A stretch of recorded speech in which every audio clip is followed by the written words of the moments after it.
Okay, so let's talk a little bit about command. We have incident commander, single command, and we have incident commander with unified command. Okay, and the process is very simple. Okay, with the new program, all we have to do is start an incident action plan, and we'll call this hazmat incident at 567 Hayes Street. And we just click OK. Okay, so as the program opens up, we've already downloaded previously the personnel into the Easy IAP so that we could use our autofill process that will easily assign personnel to positions. Okay, so now we open up and we see the name of our incident, so we click next. And then we have an incident name, which initially might be a CAD number. And then we click next here, and then we have our start time, which is right now. And then our ending time, so let's just say our ending time is going to be on the 19th at 2350 hours. Okay, so now we want to assign our incident commander and staff, so we just click yes. And this is where the Easy IAP really becomes easy. Okay, so the default person for the incident commander is to be determined. Okay, so once that person has been identified, we just click the autofill, we find that person, and we click on their name. That name now goes to all the forms that's required to appear. Okay, so let's create a safety officer. Let's create a PIO, and let's create an ops chief.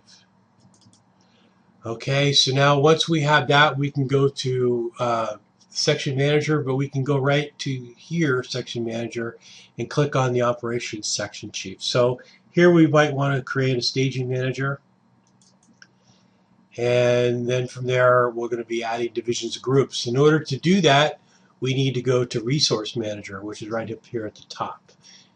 Okay, and if we need to go back to the section manager, we can click right there and it reappears. Okay, so let's click on resource manager, and then let's click on the operations section.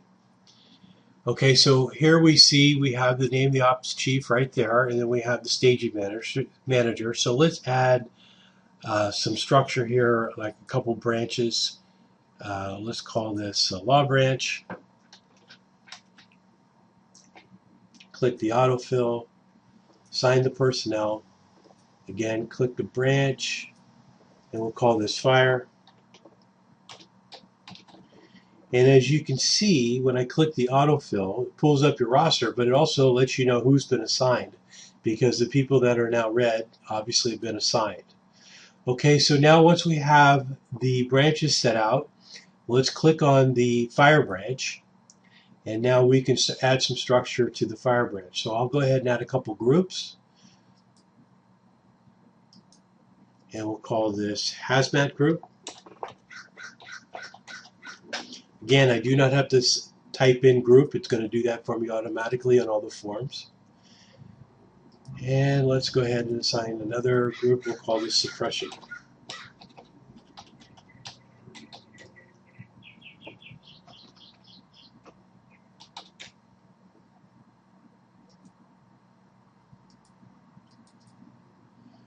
Okay, so now let's go up to the law branch, and we'll assign some personnel there, some structure there.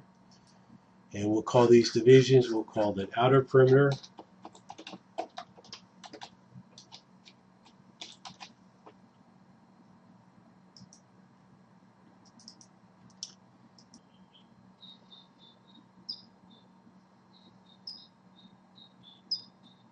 So let's take a look at the 203 form.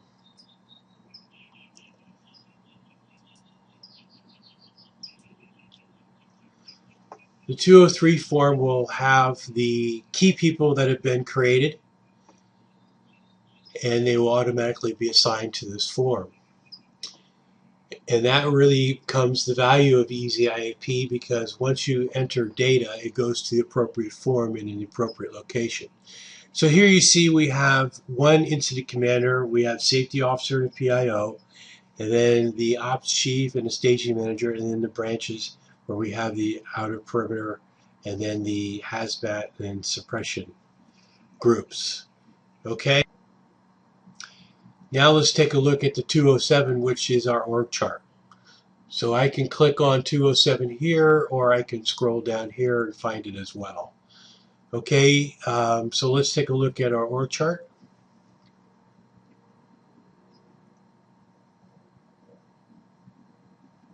And this is the org chart for the incident commander. Okay, so here are the people that are assigned to the IC. We have the information officer, safety, and the ops chief.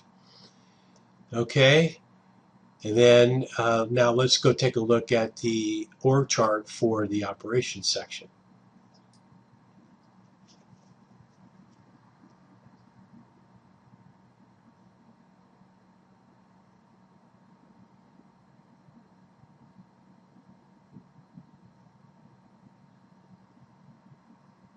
Okay, so there we have our ops section chief with the staging manager. Okay, so let's go back and take a look at how we can expand this incident from a single command to a unified command. And this is where the value of Easy IAP really comes in, because it's very flexible. So let's go back to Section Manager and then click on the Incident Commander. Okay, and so here is where we can go back and add to the Incident Commander position. This little button right here, Unified Command, we just put a little check mark right in there.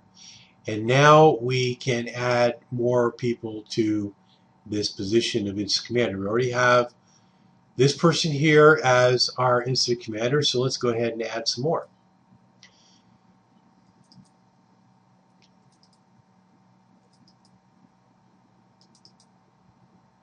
Okay, so now let's just say that we're done with our Incident Command, adding people to our Unified Command. So now let's go back and take a look at the 203. Previously we had one person there, and then in just a second you're going to see that we have more that we just added.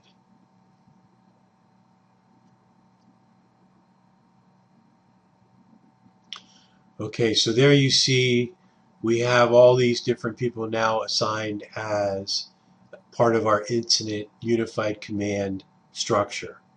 All right, so now let's quickly go back to the 207 for the incident commander and see how that looks.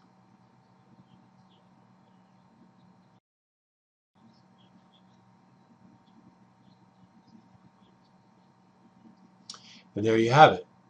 Okay, there's one thing we have to remember, is that whichever person we click on first under Unified Command, that name is going to appear on all the other forms where the incident commander has to appear. Okay, the other forms do not have sufficient space for 5 or 6 names under Unified Command to appear there. So what we designated as the lead person to be on those other forms, that would be the first person that you would click on under a Unified Command structure. Okay, so that's just something to be aware of for the rest of the incident action plan.